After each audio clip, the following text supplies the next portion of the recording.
ഒരു ജനാധിപത്യ രാജ്യത്ത് ഒരിക്കലും നടക്കാൻ പാടില്ലാത്ത ഒരു സംഭവമാണ് ഇവിടെ നടന്നിട്ടുള്ളത്. മിഷൻ പ്രവർത്തനത്തിൽ ഏർപ്പെട്ടിരിക്കുന്ന സഭാവസ്ത്രമണിഞ്ഞ 2 കന്യാസ്ത്രീമാരെ കള്ളക്കേസ് കുറ്റങ്ങൾ ചുമത്തി ജയിലിലാക്കിയിരിക്കുകയാണ്. മനുഷ്യക്കടത്തും അതുപോലെ തന്നെ നിർബന്ധിത മതപരിവർത്തനവും പോലുള്ള ഗുരുതരമായ ആരോപണങ്ങൾ യാതൊരു തെറ്റും ചെയ്യാത്ത 2 സന്യസ്തർക്കെതിരെ ഉന്നയിക്കുകയും അവരെ അത് ചാർജ് ചെയ്തുകൊണ്ട് ജയിലിലാക്കിയിരിക്കുകയാണ്. ഈ വിഷയവുമായി ബന്ധപ്പെട്ടുകൊണ്ട് ഞാൻ ഈ കുടുംബവുമായും അതുപോലെ തന്നെ ഈ വിഷയം ശ്രദ്ധയിൽ വന്ന അന്ന് തുടങ്ങി ഇതിൻ്റെ വിശദാംശങ്ങൾ അന്വേഷിക്കുകയും എല്ലാവരുമായി ബന്ധപ്പെടുകയും ചെയ്യുന്നതാണ്. നമുക്ക് മനസ്സിലാക്കാൻ സാധിക്കുന്നത്, നിലവിൽ ക്രൈസ്തവരായിട്ടുള്ള 3 കുട്ടികളെയാണ് അവർ ഈ ആഗ്രയിലേക്ക് ഹോസ്പിറ്റലിൽ വർക്ക് ചെയ്യുവാനായിട്ട് കൊണ്ടുപോകാനായിട്ട് ശ്രമിച്ചത്. അപ്പോൾ ഈ നിലവിൽ ക്രൈസ്തവരായ ആളുകളെ വീണ്ടും മതപരിവർത്തനം നടത്താൻ ശ്രമിച്ചുവെന്ന് ഒരു പോലീസ് കേസെടുക്കുന്നത് എന്തിൻ്റെ അടിസ്ഥാനത്തിലാണ്? അതുപോലെ തന്നെ കന്യാസ്ത്രീകളായിട്ടുള്ള നിരവധി വർഷങ്ങളായി അവിടെ സേവനമനുഷ്ഠിക്കുന്ന ഈ ആളുകൾ മനുഷ്യക്കടത്ത് നടത്തിയെന്നൊക്കെ പറയുമ്പോൾ ഇത് വളരെ ആസൂത്രിതമായി ക്രൈസ്തവ ന്യൂനപക്ഷങ്ങൾക്കെതിരായിട്ടുള്ള ഒരു BJP അധികാരത്തിലിരിക്കുന്ന സ്ഥലങ്ങളിലൊക്കെ നടക്കുന്ന അക്രമ പരമ്പരകളുടെ മറ്റൊരു ഉദാഹരണം മാത്രമാണിത്. അവിടെ ക്രൈസ്തവരായിട്ടുള്ള കന്യാസ്ത്രീകൾ ആക്രമിക്കപ്പെടുന്നു, വൈദികർ ആക്രമിക്കപ്പെടുന്നു, സ്ഥാപനങ്ങൾ ആക്രമിക്കപ്പെടുന്നു. സഭാവസ്ത്രം അണിഞ്ഞുകൊണ്ട് അവർക്ക് പൊതുനിരത്തുകളിലൂടെ അല്ലെങ്കിൽ ട്രെയിനിൽ യാത്ര ചെയ്യാൻ പറ്റാത്തൊരു സാഹചര്യം ഉണ്ടാകുന്നു. കന്യാസ്ത്രീകളായിട്ടുള്ള ആളുകളും അല്ലെങ്കിൽ വൈദികരായിട്ടുള്ള ആളുകളുമൊക്കെ മതപരിവർത്തനം നടത്തുന്നവരാണ് എന്ന് വ്യാപകമായി പ്രചരണം നടത്തിക്കൊണ്ട് അവരെയൊക്കെ തല്ലേണ്ടവരാണ് അല്ലെങ്കിൽ അവരെയൊക്കെ ഏതെങ്കിലും തരത്തിൽ ഇല്ലായ്മ ചെയ്യേണ്ടവരാണെന്നുള്ള ഒരു പൊതുബോധം സൃഷ്ടിക്കുവാനായിട്ടുള്ള ബോധപൂർവമായിട്ടുള്ള ഗൂഢാലോചന നടക്കുന്നു. അപ്പോൾ അധികാരം ഉപയോഗിച്ചുകൊണ്ട് ഇല്ലാത്ത കേസുകൾ കെട്ടിച്ചമച്ച് അത് ഇത്തരം ആളുകളുടെ മേൽ ചാർത്തുകയും അവരെ ഇപ്പോൾ ജയിലിലടയ്ക്കുകയുമൊക്കെ ചെയ്തിരിക്കുകയാണ്.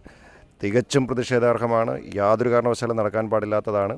നമ്മൾ സാധ്യമായ എല്ലാ മാർഗ്ഗങ്ങളും ഉപയോഗപ്പെടുത്തിക്കൊണ്ട് അവർക്ക് ജാമ്യം ലഭിക്കുന്നതിന് വേണ്ടിയിട്ടുള്ള പരിശ്രമം നടത്തിക്കൊണ്ടിരിക്കുകയാണ്. പക്ഷേ ഇതൊരു കാരണവശാലും നമ്മുടെ രാജ്യത്ത് നടക്കാൻ പാടില്ലാത്തതാണ്. ഈ വിഷയത്തിൽ തന്നെ TT ആണ് ആദ്യം ഈ ഒരു വിഷയം പിള്ളേരെ ചോദ്യം ചെയ്യുന്നതും പിന്നീട് അന്ന് അവിടുത്തെ ഒരു അധികാരികളെയോ പോലീസിനെ അറിയിക്കുന്നവരും ബജ്രംഗ് പ്രവർത്തകരെ അറിയിച്ചു എന്നാണ് നമുക്ക് അവിടെ നിന്ന് അറിയാൻ പറ്റുന്ന വാർത്തകൾ. അപ്പോൾ ഇത്തരത്തിൽ അങ്ങനെ ഒരു TT അതുപോലെ ചെയ്യണമെങ്കിൽ, ഒരു ഉദ്യോഗസ്ഥനായിരിക്കുന്ന അദ്ദേഹം അത്ര ചെയ്യണമെങ്കിൽ ഇത് വലിയൊരു ഗൂഢാലോചന ഇതിൻ്റെ പിന്നിൽ ക്രൈസ്തവ മിഷണറിമാർക്കെതിരെ, സന്യസ്തർക്കെതിരെയൊക്കെ കേരളത്തിന് പുറത്ത് നടക്കുന്നുണ്ട്.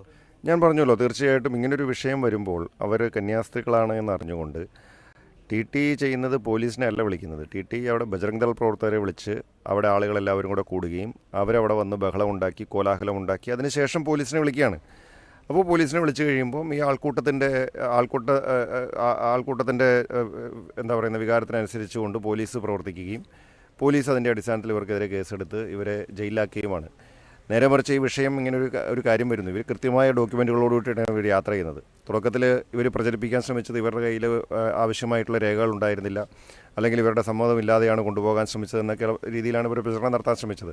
പക്ഷേ യാഥാർത്ഥ്യങ്ങളൊക്കെ പുറത്തു വന്നുകൊണ്ടിരിക്കുകയാണ് ഒന്നിനു പുറകെ ഒന്നായിട്ട്. ഇവർ കൃത്യമായ രേഖകളോടുകൂടി ഇവർ ടിക്കറ്റ് ഉൾപ്പെടെ എടുത്ത് ഇവർ ജോലിക്ക് വേണ്ടിയിട്ട് പോകുവാനായിട്ട് സന്നദ്ധരായി ഇവരുടെ കുടുംബാംഗങ്ങളോടൊപ്പമൊക്കെ വന്നവരാണ്.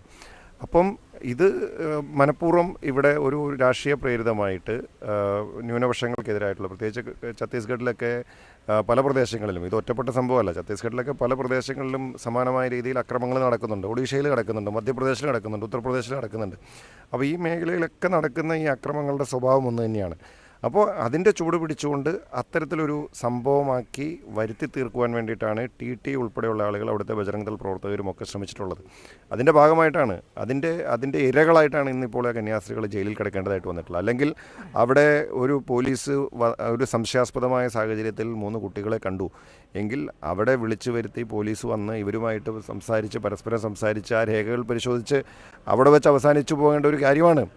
അതാണ് ഇത്തരത്തിലൊരു കേസാക്കി രൂപപ്പെടുത്തി ഇവരെ ഇപ്പോൾ ജയിലിലിട്ട് പീഡിപ്പിക്കുന്ന ഒരു രീതിയിലേക്ക് മാറിയിരിക്കുന്നത്. ഇത് നമുക്ക് ഒരു കാരണവശാലും അംഗീകരിക്കാൻ കഴിയില്ല. മതേതര ഇന്ത്യയുടെ ഒരു ഭാവി ഇത്തരത്തിൽ, കാരണം മിഷണറിമാരായ പല സന്യസ്തരും വൈദ്യരും നമ്മൾ പങ്കുവയ്ക്കുന്നൊരു കാര്യമുണ്ട്. അതായത് പലപ്പോഴും ഈ ഒരു സഭാവസ്ത്രം ധരിച്ച് അവിടെയുള്ള പ്രദേശങ്ങളിൽ ഒരു പച്ചക്കറി കട പോലും പോകാൻ പേടി എന്നുള്ള പറഞ്ഞു. കാരണം വ്യാജമായ മതപരിവർത്തന നിയമം ഉപയോഗിച്ച് പലപ്പോഴും അറസ്റ്റ് ചെയ്യുന്നു. ഒന്ന് സംസാരിക്കുന്നത് കണ്ടാൽ മതി, അത്തരത്തിൽ ഒരു വരുന്നുണ്ട്. അപ്പോൾ ഇത്തരത്തിലൊക്കെ വരുന്ന ഒരു രീതിയിൽ നമ്മുടെ ഈ ഭാരതത്തിൻ്റെ ഈ മതേതരത്വം അത് ആശങ്കയിലല്ലേ? ഭരണഘടനയിലെ 25-ാം വകുപ്പിൽ അത് നമുക്ക് വളരെ കൃത്യമായി നമുക്ക് നൽകിയിരിക്കുന്ന പൗരാവകാശമാണ്. നമുക്ക് ഇഷ്ടമുള്ള മതത്തിൽ വിശ്വസിക്കാനും അത് പ്രചരിപ്പിക്കാനും ഒക്കെയുള്ള അവകാശം എന്ന് പറയുന്നത്. അങ്ങനെ ഭരണഘടന ഉറപ്പു നൽകിയിരിക്കുന്ന ഒരു സ്വാതന്ത്ര്യം നിലനിൽക്കെ ഇവിടെ സഭാവസ്ത്രം അണിഞ്ഞുകൊണ്ട് ഇറങ്ങി നടക്കുന്നു, അല്ലെങ്കിൽ മിഷൻ പ്രവർത്തനത്തിൽ ഏർപ്പെടുന്ന ആളുകളെ ആക്രമിക്കാൻ പ്രേരിപ്പിക്കുന്നു അല്ലെങ്കിൽ ആക്രമിക്കുന്നു എന്ന് പറഞ്ഞാൽ എന്ത് ഭരണഘടനാ സംരക്ഷണമാണ് ഇവിടെ നടക്കുന്നത്, അല്ലെങ്കിൽ ഭരണഘടനാ മൂല്യങ്ങളുടെ എന്ത് ഉറപ്പാണ് ഇവിടെ നമുക്ക് രാജ്യത്ത് ലഭ്യമാകുന്നത്? ആ ചോദ്യം വളരെ പ്രസക്തമാണ്.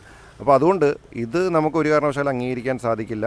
ഇത്തരം നടപടികൾ ഈ രാജ്യത്ത് ഇല്ലാതെ ആവണമെങ്കിൽ ഭരണകൂടം ബോധപൂർവമായിട്ടുള്ള ഇടപെടലുകൾ നടത്തണം. ഇവിടെ ഭരണകൂടം ഇതിന് കുടപിടിച്ചു കൊടുക്കുന്ന ഒരു കാഴ്ചയാണ് നമുക്ക് നിർഭാഗ്യവശാൽ കാണുന്നത്.